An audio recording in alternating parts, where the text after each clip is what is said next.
Welcome back to Nick Lenz's Comic Corner Classics / Non-Classic. This is episode number 965 and Doubleshot number 859. Two DC trades. Let's first start off with the Batman trade. Yeah, because first on the Batman trade, we have Batman 2.0 Volume 2 Justice Lords Beyond. Those of you that are curious though, is that Superman holding up Batman Beyond's neck? Yes and no. This guy here is Superman, but he's from an alternate universe. Let me explain about this particularly before I talk about the story. There was a two-parter that happened, I believe it was in season 2 of the original anime show called the Justice Lords. What these people are is that they're supposed to be an alternate version of the Justice League. Now, I heard that the original pitch for this episode was these characters supposed to be the crime syndicate, but for some reason, maybe Justice League is evil, and they're all Justice Lords. How they got this way is quite bizarre. Okay, so, in this world, Lex Luthor becomes president, and somehow, for some reason, he executes the Flash, so that drives Superman nuts. So, he goes to the White House, and he kills Lex Luthor. How? By burning him with his heat vision. Something he actually doesn't do in the regular universe at all. And then after that, the Justice Lords take control. And they all get spiffy new uniforms. Yeah, Superman's outfit, he gets like an outfit change. Batman, meanwhile, is still all black, but he's got, instead of having the black symbol, like the gray in the outfit, and this one's like gray symbol. Now, Green Lantern, he goes bald, and he basically gets short sleeves, and it kind of looks like a Power Rangers costume. Wonder Woman gets herself a haircut and wears a completely different outfit. Martian Manhunter just gets a bulky outfit, and Hawkgirl gets a new outfit. And that's it. Yep. So, in the course of about a few years, Justice Lords took control of the world. And all the members refer to as like Lord Superman, Lord Batman, Lady Wonder Woman, Lady Darkhawk, Lady Hawkgirl. And of course, they go over to the regular world, and basically they try to invade, and they also fight Doomsday. Yes, they actually fight Doomsday before the regular Superman fights Doomsday. Yes. And he was something escaped from Lex Luthor's lab. So, the Justice League defeat Justice Lords in the most oddest way possible. Apparently, Lex Luthor makes a gun to depower the power members of the Justice Lords. Though they were able to break out of the prison that they were imprisoned on the Earth in Arkham Asylum of all places. And here's the thing. Arkham Asylum apparently is a nice place. Joker is actually sane, and he's the one running the place. And Poison Ivy is the gardener. Yeah, if anybody ever check out this two-parter, it's a fantastic episode. And this storyline is a follow-up to it. Yes, that's one thing you gotta now. That's one thing Batman Beyond was partially known for, following up on stuff basically from the original Batman TV show, and from the Batman animated series '90s, and of course a little bit from Justice League. So, and we reveal what happened after the events of the episode, where apparently Lex feels, oh yeah, the gun's effects are temporary. And what does that do?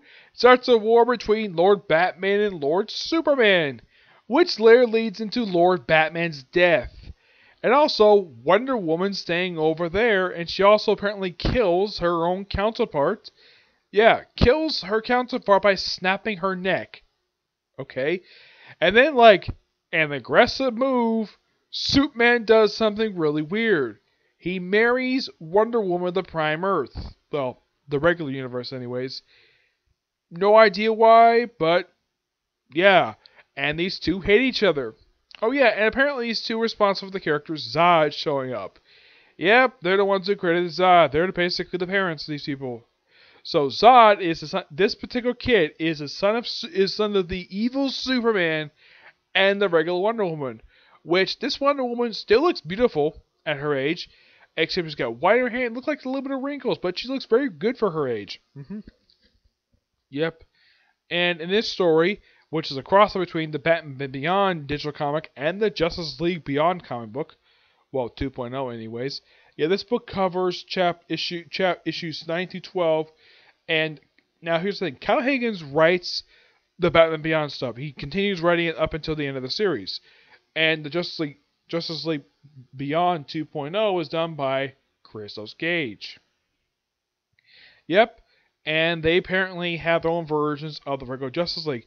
The Justice League in the Batman Beyond series was comprised of Superman, Big Barda, they include Mr. Miracle in here, a version of a Green Lantern who is not one of the four from the DC comic books, Aquagirl, I think this is supposed to be Tula, Micron, I'm not sure who this character is supposed to be. It could be Ray Palmer, but I don't think so. I think it's probably like a descendant, so he's black. Yeah.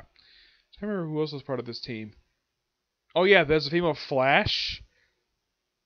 And of course, they mentioned Wally West in here, but Wally West never showed up Batman Beyond. Either he retired or he just died. It's never explicitly revealed what happened to Wally West. Much as what happened to Hawkgirl, Martian Manhunt. It's like the only Justice Leaguers managed to survive to this timeline are just Batman, Superman, and Wonder Woman. Yeah, they're still here. But what about the rest of Justice League? Yeah, it's completely unknown what happened to them. They could have retired, but the series doesn't say what happened to them. No, they don't.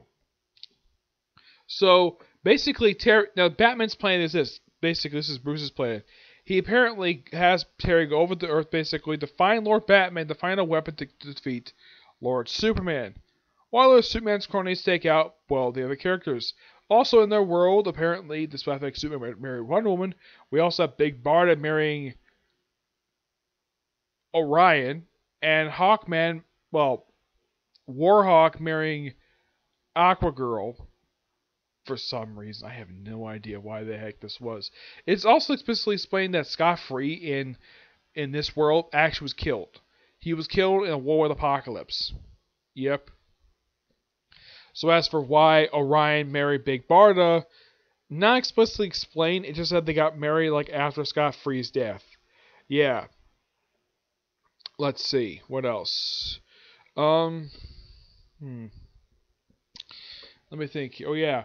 We also have this awesome fight between Batman Beyond and just Lord Superman. Yep. Of course, the kid Zod believes he's the son of, well, the character who appeared on the Superman animated series, Drax, or who I think is basically, this character does exist in the comics from what I looked up, but here's kind of the weird thing about him. It's like the stuff he does in the show is kind of like what General Zod is known for doing. So I kind of implied this guy is supposed to be the show's version of General Zod because he has many aspects of him. In actuality, he really is. He's a completely different character. Yeah, and Terry goes to Justice League Beyond, of course, because Lord Superman doesn't know anything about Terry. So he goes over to the world and he meets his counterpart, who apparently is a blonde. Oh yeah, and apparently him and his mother don't speak to each other. Yeah, they're estranged. Because they joined the Jokers. Yeah, those that be curious though, who the heck are the Jokers? They are a group, they are basically a massive group of criminals who are inspired by the Joker himself. At one point, the Gotham branch was headed by the Joker himself. Though using the body of Tim Drake. Old Tim Drake, mind you. Yes, this happened in the film Return of the Joker, an awesome Batman. This is an awesome film. I highly recommend checking it out. So, he also finds in this world that his father is alive. Yes. Those of you curious about that little factoid, Terry's father died back in the pilot of Batman Beyond. Yes, he died in the very first episode. He got killed by the Jokers, who broke into his home and killed him and vandalized his home. Yes. So Terry had to go. Now, Terry's parents were divorced at this point, so he had to go live with his mother and his little brother Matt. Yep. So he puts on like a version of Lord Batman's suit, and of course, comes across the Batcave, and apparently it looks like that Nightwing at one point was a woman.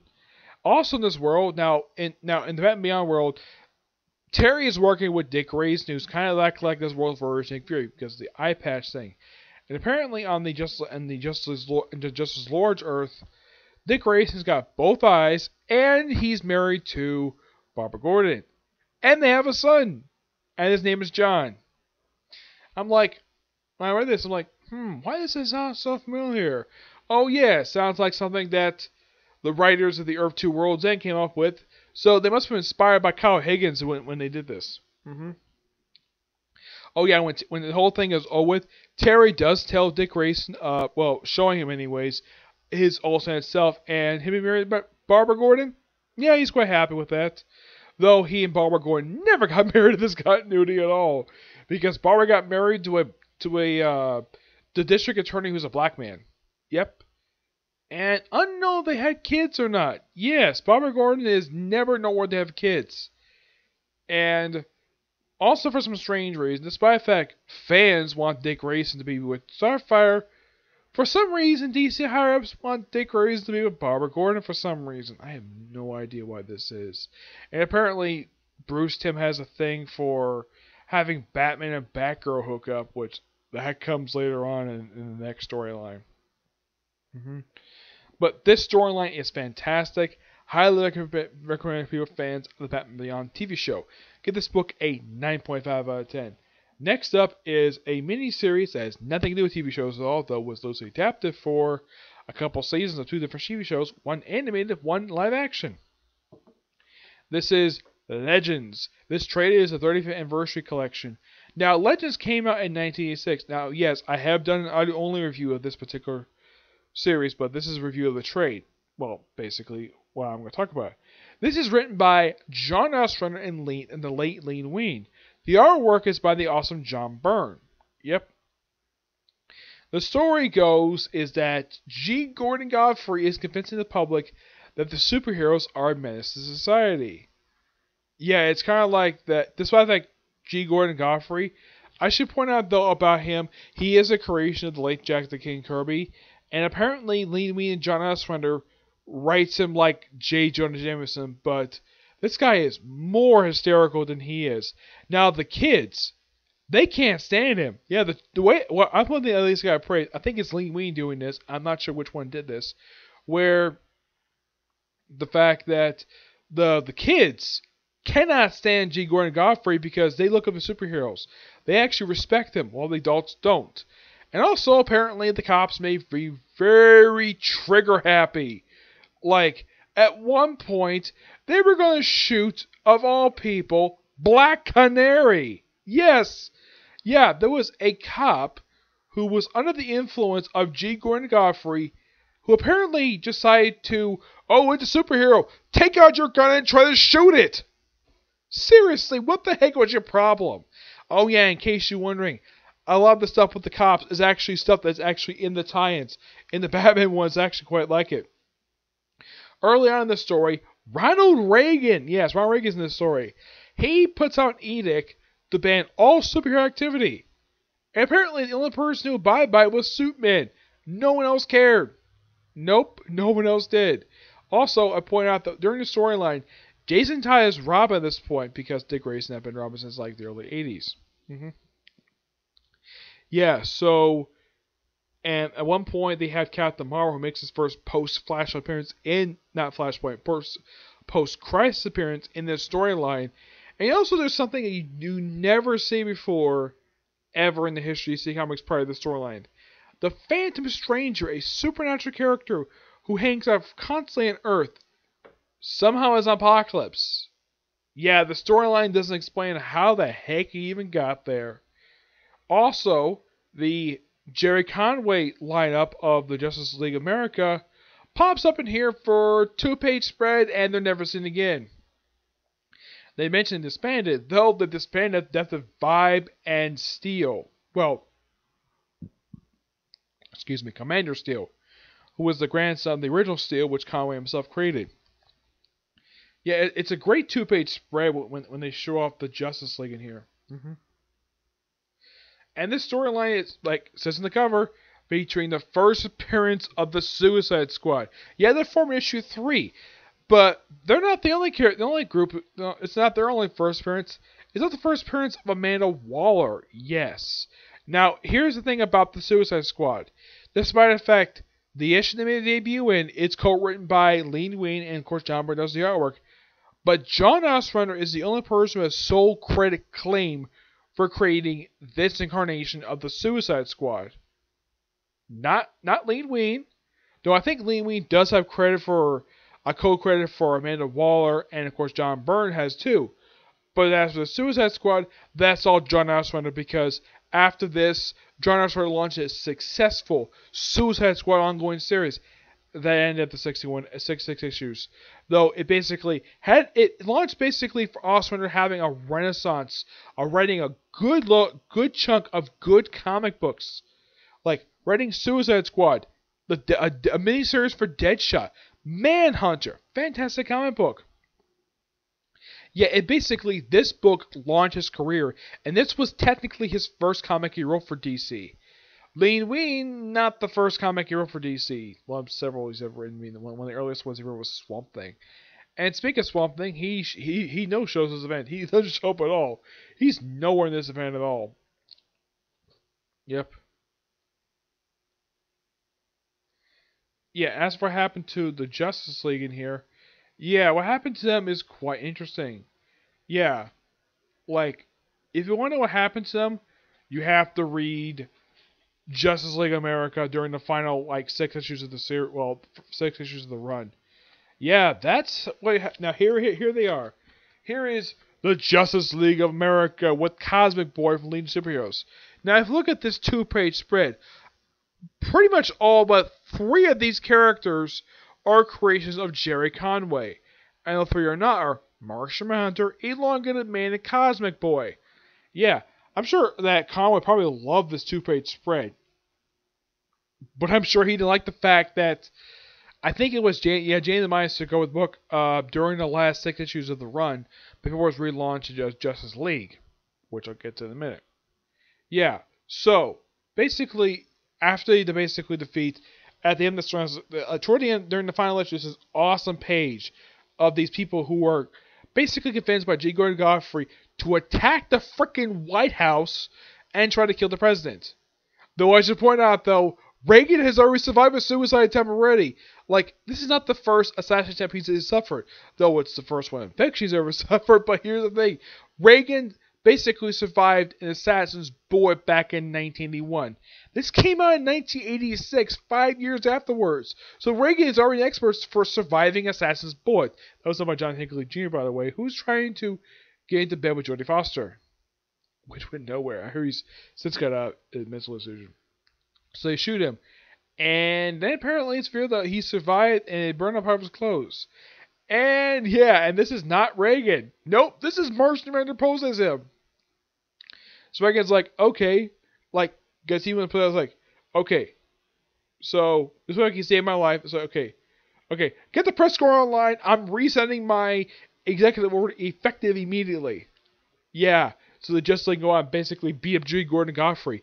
And what turns people against Godfrey is the most stupidest thing he can do. He hits a child. Yeah, he hits a child with, I think it's a bat. And the crowd goes freaking nuts. And they're basically out. They want to kill him for hitting a child. So yeah, he gets away. He doesn't actually get charged for brainwashing or whatever, but nope. And of course, people brought together by Dr. Fate of all people. Yes, Dr. Fate. Now, I should point out that people come together at the end of the series would pretty much become part of Justice League International. Yes. Minus Superman for some reason. Yeah. He's basically, let's join Justice League. Superman doesn't join until Dan Jerkins writes the Justice League International book. Yeah. Here's your lineup for this Justice League International. Dr. Fate, Martian Manhunter, Captain Marvel, Black Canary, Batman, Guy Gardner, Blue Beetle, and the Wally West Flash. Heck, there was a joke in here about, hey, look, it's Kid Flash. He's like, no, I'm the Flash now. Yep, because he took out Barry Allen's costume. Now, I actually asked Karen McGuire about Black Canary's costume in here. Thinking, that's not Black Canary's costume. It was for the 80s. Yeah, how she got this? She got this toward the end of Green Arrow's feature for Detective Comics. Yeah, Green Arrow had a feature for Detective Comics. Yeah, it was during that long period of time where he was basically a backup feature in someone's comic book. I mean, it was like Morphin Adventures, Adventure Comics, actually, Morphin Comics, Adventure Comics, World's Finest, Action, and Detective. Yeah, Spotlight feature in 5 comic books. Also, have a couple of backup stories for the pages of Green Lantern, Volume 2. Excuse me, yes. As for what, I don't really remember what it was, but by the time the 90s roll around, she actually stopped wearing this weird, it's not an off-look costume. She stops wearing and goes back to her classic look for about 5 years before Chuck Dixon has her ditch that costume for this blue and black costume, which is basically a jumpsuit just covers the midsection and pretty much shows off her sexy legs. Yeah, and this is also the first. This is not technically the first post-credits appearance of Wonder Woman, though. With this one, this is set possibly before. It's implied that it's set before Wonder Woman #1, but this came after this book after that book came out. Yeah, and this was noteworthy for being the first big crossover event since Crisis on Infinite Earths. Though it has something over Crisis on Infinite Earths, it's only 6 issues. Yep. But this event's actually pretty good. This book a 9 out of 10. Now, like I said before, this was adapted twice. First, for the final, loosely adapted for the final season of Smallville. Yes, Smallville. And then it was also adapted for Young Justice Season 2. A little bit of it. Yeah, it didn't amount to nothing. But it was loosely, a little bit adapted for Season 2 of Young Justice. Yep. But yeah. Legends is a good event, and I do recommend it if people are fans of DC. Yeah. So if you're into something like if you want to get an event that comes right after your Crisis on Infinite Earths, I highly recommend checking this out because it is that good. And if you're fans of Suicide Squad, check this book out because it's a prerequisite prior to reading Josh Whedon's awesome run for the book. It lasted a very good 5 years, which some people are like, yeah, that's kind of short. It kind of is, but 66 issues. It's a good chunk of issues. And as of, I did look up online, there's another trade coming out soon for Suicide Squad, and I think next trade's gonna almost get done the first line for Suicide Squad. Yep. So yeah, that's particularly it for this particular review. I have no other videos planned for today, and tomorrow I have currently 3 planned. Review News Chapter 1 Punch Man, Black Clover along with News Chapter Manga, and of course, Fairy Tail. Okay? But do this next view. Bye.